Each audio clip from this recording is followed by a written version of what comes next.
This is Julie Hogue with the Vegetarians and Meat Lovers Split Table Recipes podcast, where I podcast about food and with a special focus not only on food, but on ways you can cook for a family that has a split table of people who are vegetarians and meat eaters, just like my family.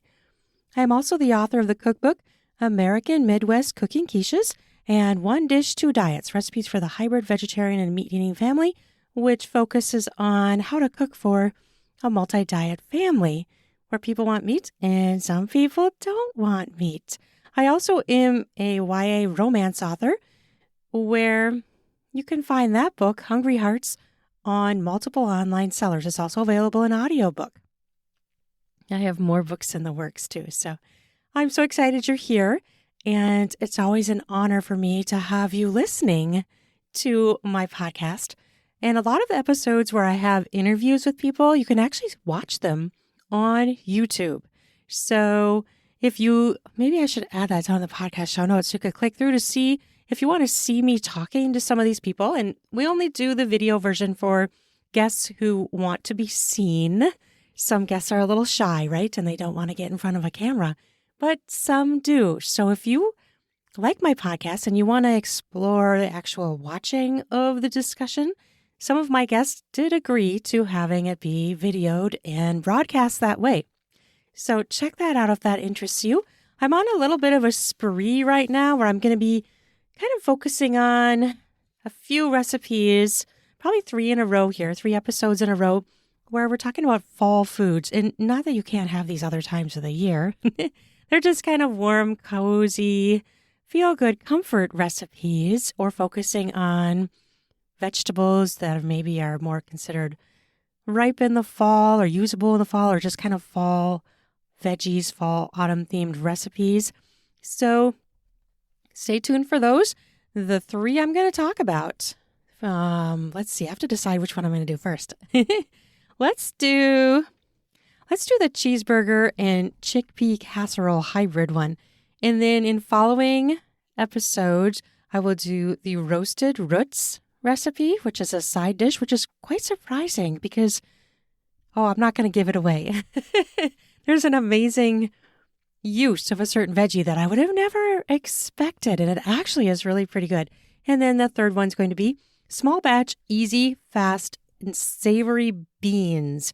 And this one I like because you can either add bacon to it or not. So when I made it, I split it in half, and one half had bacon. Well, a little over one half. Maybe 2/3 had bacon and 1/3 didn't, so that I could get my bacon-free part. So the reason I want to start with this first one is it actually came from a recipe I saw online, and I used it, and it didn't fit my family. It didn't fit how I cook for my family. Of course, us being the mixed of vegetarian and meat eating people. And so I completely transformed this recipe. So the base was taken from someone else, which I don't even think I wrote down her name. Anyways, it was a great recipe, but I had to totally change it. So the idea and a few of the ingredients are similar, but I have changed ingredients, amounts, and how to make it. And it's kind of more like a double batch because I'm making a meat portion and a meatless portion. So this is a really interesting recipe, and my family absolutely adores it. The meat eaters love it, and I love my vegetarian portion as well. So it's a really good recipe. It's a hearty recipe for people who like meat, and it has protein for people who don't want meat, the vegetarian people, or people just, not necessarily if you're vegetarian, you just don't want to eat meat one day. You can obviously choose the chickpea version. Okay, so this is cheeseburger and chickpea casserole. It's a hybrid 2-dish meal. Okay, this uses a lot of bread. So you need like a full loaf. Now, you know how bread is different sizes, right? So the slices are different sizes. So when I've made this, over the times I've made it, which has been multiple at this point, I've used anywhere from 20 to 24 slices of whole wheat bread. That's because some loaves are teeny weeny and some are big, right? You don't know what's going to line your pan. Now, you can use a 9x13 pan or even a little bit bigger. I like the little bit even bigger one. I'm trying to remember what that standard is, but A little bit bigger than a 9x13 is my choice for the meat portion of this casserole. And the meatless, I do the smaller, like 8x10 or 8x11 pan, because I make it a little bit smaller because it's just me eating, generally, it's just me eating the meatless version of it. So, oh, it's just so good. I'm excited for people to try it. And generally, I end up using about 12 or more slices for the big pan and 8 slices for the smaller pan that will be meatless. So that makes 20.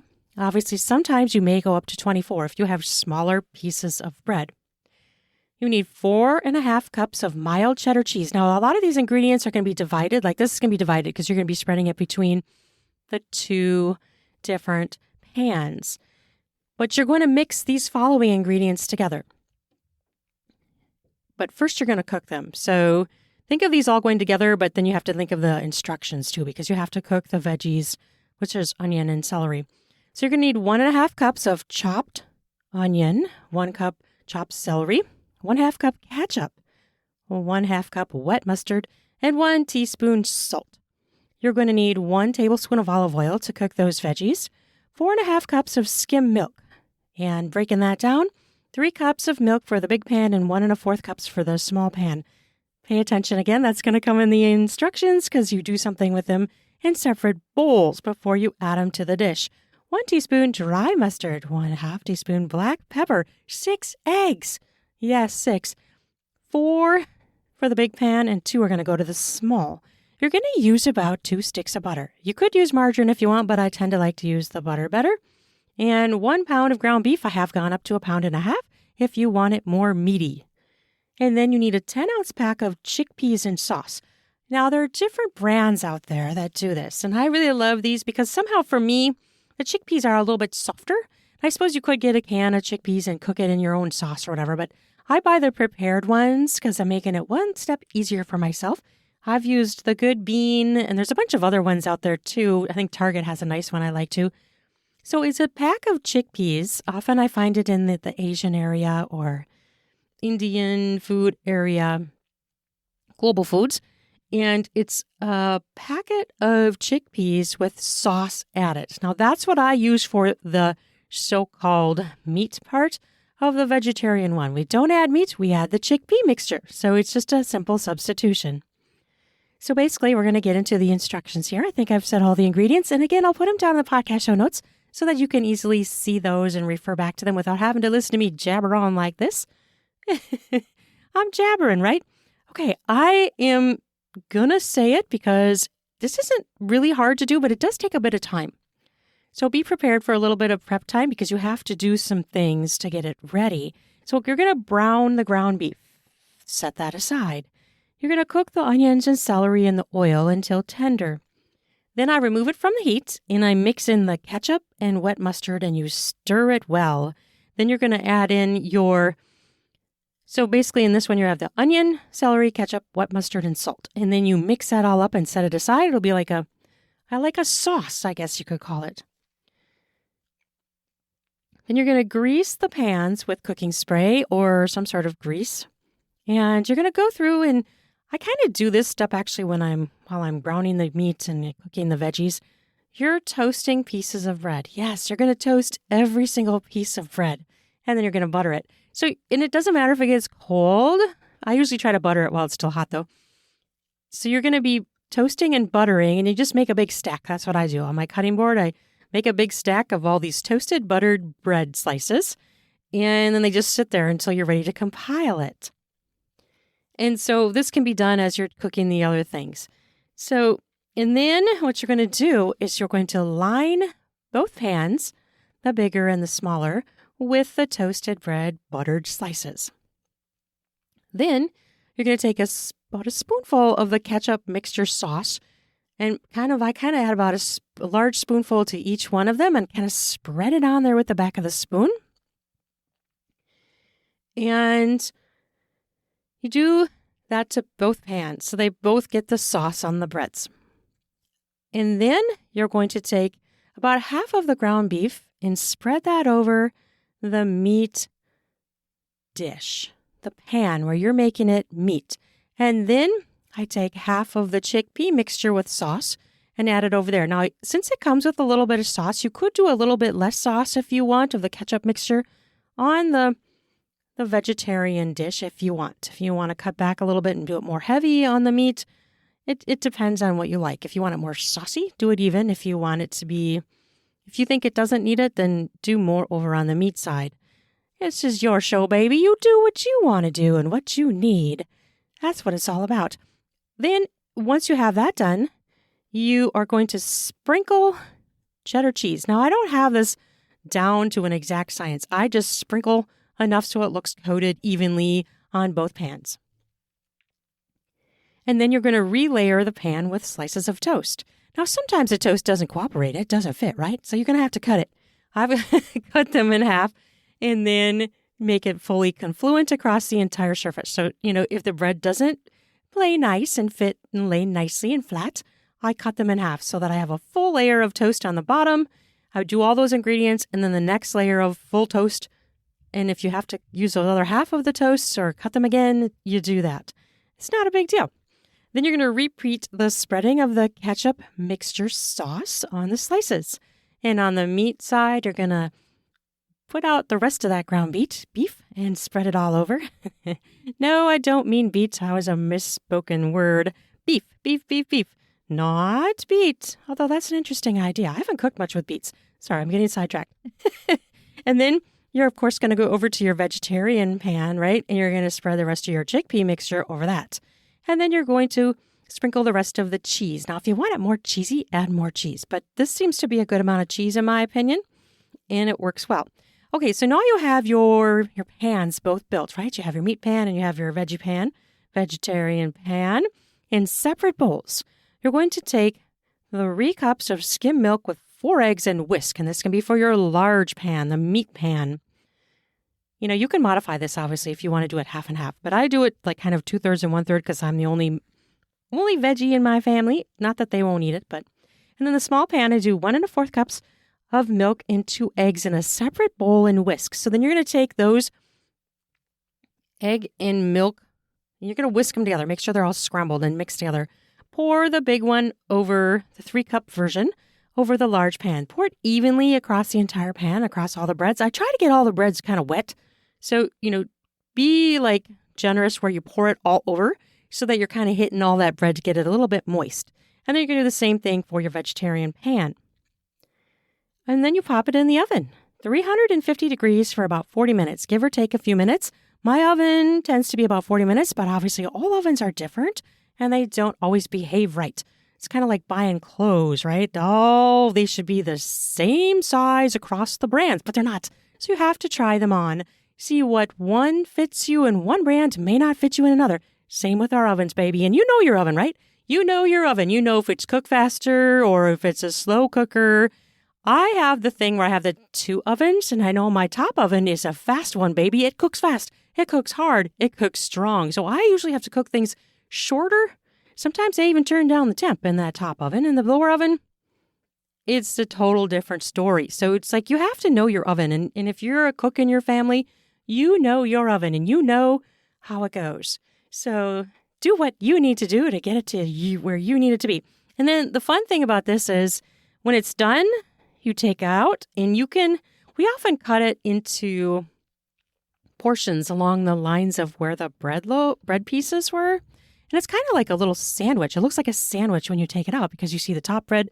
You got your toppings, you see the top bread, you see the filling, you see the bottom bread. So it looks a little bit like a sandwich on the side. So it's kind of fun looking. And then you sprinkle your ketchup and or mustard. Like some of my kids like to put ketchup and mustard. Some just only put ketchup. I myself like to just put ketchup on it. And it makes a really fun, different taste. And my family just loves it. So they're really excited when we're making this dish and they love it. And it's a good leftover one too. Like it's really good the next day or next few days even. I've eaten it up to like 3 days after and it still tastes spectacular.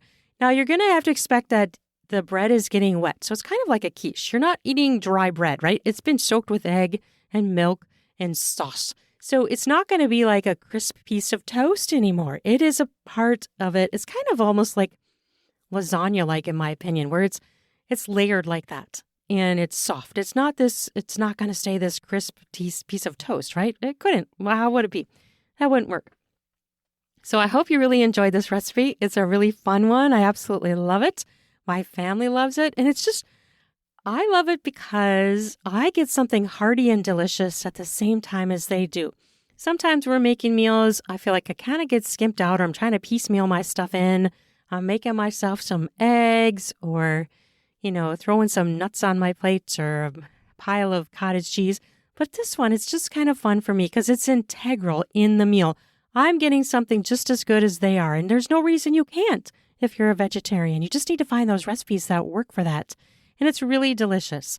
So I hope you enjoyed this recipe, and I hope you come back for my next two coming up here, the roasted roots and the small batch, easy, fast, and savory beans. I'll put the links down in my books down in the podcast show notes. And I hope that you would love to support me in that way. And just listening to my podcast is a great way to support me as well. It's really growing and it's really exciting to see. So thank you for listening. I would love it if you shared my podcast, subscribe to it. Any of that kind of stuff is such a huge help to me to help me grow this podcast. So I appreciate you, number one, for listening. That really warms my heart. When I check my stats and I think, oh my gosh, people are listening to me. That makes me feel so wonderful. So thank you for that. And I hope you have an amazing day. It's fall in Minnesota. All the trees are changing colors. Oh, we had a fun day yesterday. I want to do a little spiel about this real quick, because if you live in Minnesota, you should check out Den's over in Dayton. They have such a fabulous place for fall festivities. So my family's been doing this pumpkin carving contest for, oh my gosh, I don't know, 28 years. My stepmom and my dad started it years ago, and they call it a pumpkin carving contest. And we would go to the patch, get pumpkins, bring them back to their house. My dad would make stew, and we would carve pumpkins and cook pumpkin seeds. And we'd have this contest where all the pumpkins that were carved were given prizes. But we'd be like, okay, which one is the funniest? Which one is the scariest? Which one is the silliest? And all these different categories. Well, this is still going on. And this was started way before we had kids, obviously, because my oldest is 21. So my kids have grown up with this tradition. And it's always been really fun to do. We're still doing it all these years later, even though my dad has passed away. So we don't get his yummy stew anymore.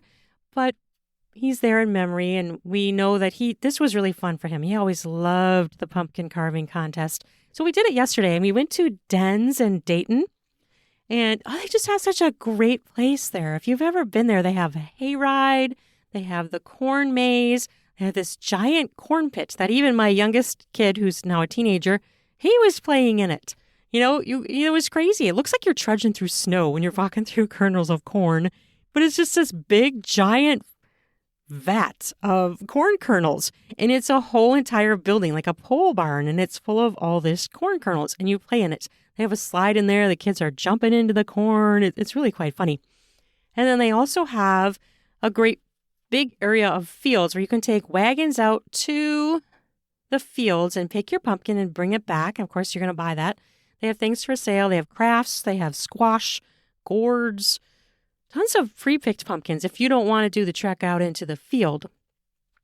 And then they have like other things like slides for little kids. They have a little train for little kids. They have a bunch of stuff for little kids to play with too. So it's a great thing. They have those big giant blow-up slides, which I love it when I see my 15-year-old still going down those things. That's just fantastic. He was going down, and his my nephew, his cousin is 15, and he was going down it too. And then my little niece, who's like 11, and then my nephew's son, which I don't even know what I call that. What do I call that? I need to investigate that. I don't know what I call him. My nephew's son, who is in third grade, I think he was having a blast going down them too. And we had the baby there. They just had a baby. So it's a really fun family event if you like that kind of stuff. And then we went back to my stepmom's house and we all carved. And I was the official seed picker here. My shoulder was killing me by the end of the day because I was sitting there separating all the gook from the seeds. And I was the main picker. I was a seed picker. And I didn't carve a pumpkin. I usually do the seed picking. And I watched all the kids do their carving. In the years past, I got out of carving pumpkins because I was helping them. And then when they started to do it themselves, I'm like, I don't really need to carve a pumpkin, and I really love the roasting of pumpkin seeds. So I'm gonna be the seed picker. So, but my arm and shoulder were killing me yesterday by the end of the day, picking out all those seeds. Oh man, woo! It was a lot. Then we have a meal. We all bring some food, and we do our judging, and we had a great time. So if your family is looking for something to do, there's an idea for you. And you can check out Dens. And I did not get paid by Dens. This is not an ad. This is me just saying, hey, this is what we did yesterday. It was super fun. It was great. Go check them out. It was really great. It was a little bit of a drive for us, really like a half hour, I guess. Not like huge, but it's a really fun place. So check it out. And they have all these different things you can rent too. Like I saw families and, events where people are like renting a bin, which I thought that was so funny. And it looks like a little mini silo, and it's filled with tables. Like people are having like a party there or whatever. So you can like do parties there, and you can be in bin 1, bin 2, bin 3, I think it was called. Oh, and they also have food for sale, which we got the cheese curds. So they have all different kinds of sale. And they have some sort of like wine tasting something, which I didn't do, but I would really get into that sometime. But we were kind of there just focusing on family stuff. And I was going to drive back to my stepmom's house. I didn't really want to have any alcohol, but so many options there. So check it out. Okay, I'm going to stop jabbering in your ear. I hope you have an amazing day. And thank you for listening this long. You're really awesome, and I'm excited to have you. Thank you, thank you, thank you. Have an amazing day. Bye-bye now.